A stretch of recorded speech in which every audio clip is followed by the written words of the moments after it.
उसका सर्वनाश निश्चित हो जाता है साधना का। नींद पर काबू पाओ, निद्रा के अधीन मत हो, ये बहुत बड़ी शत्रु है, ये भजन का नाश करने वाली है।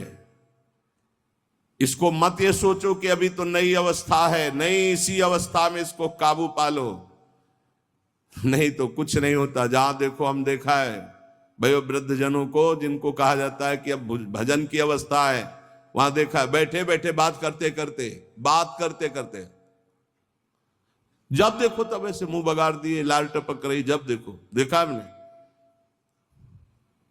क्योंकि हृदय मलिन है तो तमोगुण का ही राज्य रहेगा, सतोगुण थोड़ी आ जाएगा।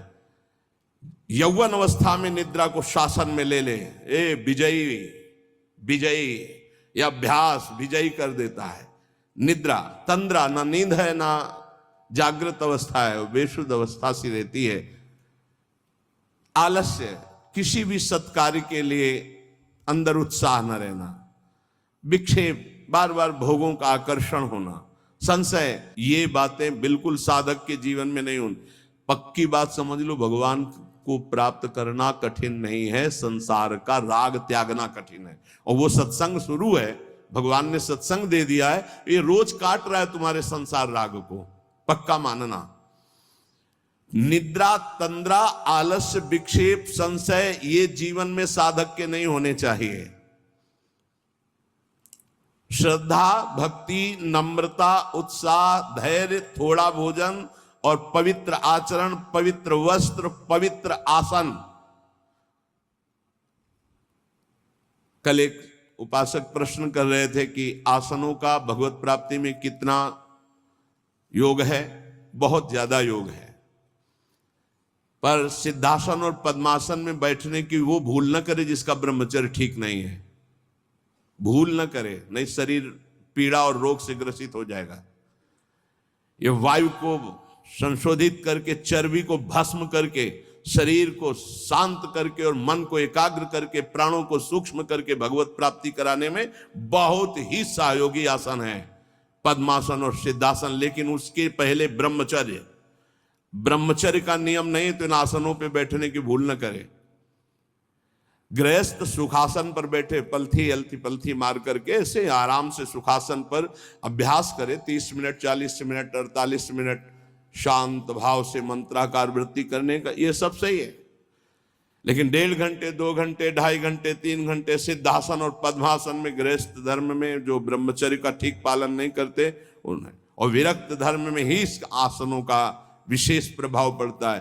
तो अगर गृहस्थी में ब्रह्मचर्य का पालन कर रहा है तो बैठ सकता है। योग कोई ऐसी चीज नहीं है कि जो चाहे जैसे चाहे ऐसे मनमानी आचरण नहीं, गुरु के समीप, नहीं तो शरीर रोग से ग्रसित होने की संभावना रहती। प्राणवायु बिगड़ जाए तो कई प्रकार के रोग उत्पन्न हो जाते हैं।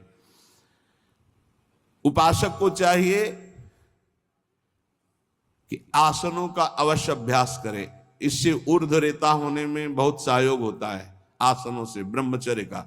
जैसे आप शांत ऐसे बैठे हैं पद्मासन या सिद्धासन से, अब आपके अंदर वायु बिगड़ेगी, भीषण दर्द शुरू होगा, जांघों में दर्द शुरू होगा, शरीर में विशेष हरकत पैदा होगी, विशेष बिजली दौड़ेगी, एक शक्ति, शांत एकदम, मंत्र में पूरी वृत्ति। अब वो बिजली जो पावर पैदा हो रही, वो आपकी सुषुम्ना नाड़ी को, जो सीधी 90 अंश के कोण में साधन में बैठा जाता है, सीधे मेरुदंड, सीधे ऐसे, यहां से नापा जाए तो सीधे ऐसे 90 अंश का, वो ऐसे नहीं होना चाहिए। जितने मिनट, 1.25 घंटा, 1.5 घंटा, 2 घंटा सीधे ऐसे। आज्ञा चक्र पर दृष्टि हो आंतरिक या नासाग्र दृष्टि हो, और उसमें बार बार मंत्र लिखा जा रहा हो, चूक नहीं होनी चाहिए।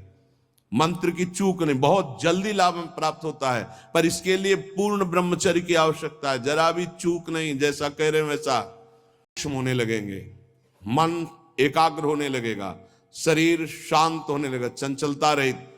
पर एक बार पसीना, एक बार भीषण कष्ट प्रतिदिन, जब तक शून्यावस्था नहीं आती शरीर की, तब तक वो साधक को, यही पापों को भस्म करता है। यही आसन उसको दिव्यता प्रदान करते हैं। अब इतनी हीट पैदा होती है उसके अंदर, अगर संयम से नहीं है तो व्यभिचारी बन जाएगा। बहुत ध्यान देने योग्य बात, उस समय उसकी कुंडलनी, उसकी सुषुम्ना नाड़ी, उसकी हर नाड़ी एक्टिव होती है उस गर्मी से, आध्यात्मिक शक्ति से। अगर वो व्यभिचार की जरा भी गलती करेगा तो कुंडलनी की अधोगति हो जाएगी, अधोगति नीचे की तरफ हुई, भारी व्यभिचारी बन जाएगा।